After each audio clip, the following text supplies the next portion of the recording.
கங்கை நதியில் ஒரு வியாபாரி குளிச்சிட்டு இருந்தாரு. அப்போ அழகான கைத்தடி ஒண்ணு மிதந்து வந்தது. அதை எடுத்துக்கிட்டு கரையை நோக்கி நீந்தினாரு. அந்த நேரம் ஒரு நீர் சுழல் வரவே அதுல மாட்டிக்கிட்டாரு. தப்பிக்க கடும் முயற்சி செஞ்சு ஒரு வழியா போராடி உயிர் பிழைச்சாரு. ஆனா அந்த கைத்தடி எங்கேயோ நழுவி போயிடுச்சு. கரைக்கு வந்த அவரு, அழகான கைத்தடி இழந்துட்டனே அப்படின்னு கதறினாரு. அங்க இருந்த ஒரு துறவி, ஐயா, நீங்க குளிக்க வெறும் கையோட வந்ததை நான் பார்த்தேன்.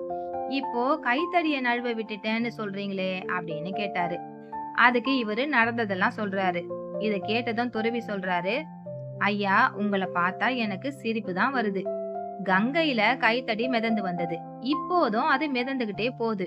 அப்படி இருக்கையில அது உங்களோட கைத்தடி அப்படின்னு எப்படி சொல்றீங்க? அந்த கைத்தடிய 2 நிமிஷம் மட்டும்தான் உங்க கையில வச்சிருந்திருப்பீங்க. அதனால அது உங்களோடது அப்படின்னு உரிமை கொண்டாடுறீங்களா? வாழ்க்கையில எதுவும் நிச்சயமே இல்ல. பிறக்கும் போது நாம யாரும் எதையும் கொண்டு வருவதில்ல. இறக்கும் போதும் எதையும் கொண்டு போவதும் இல்ல. ஆனா வாழ்வில் பலவற்ற உரிமை கொண்டாடுகிறோம்.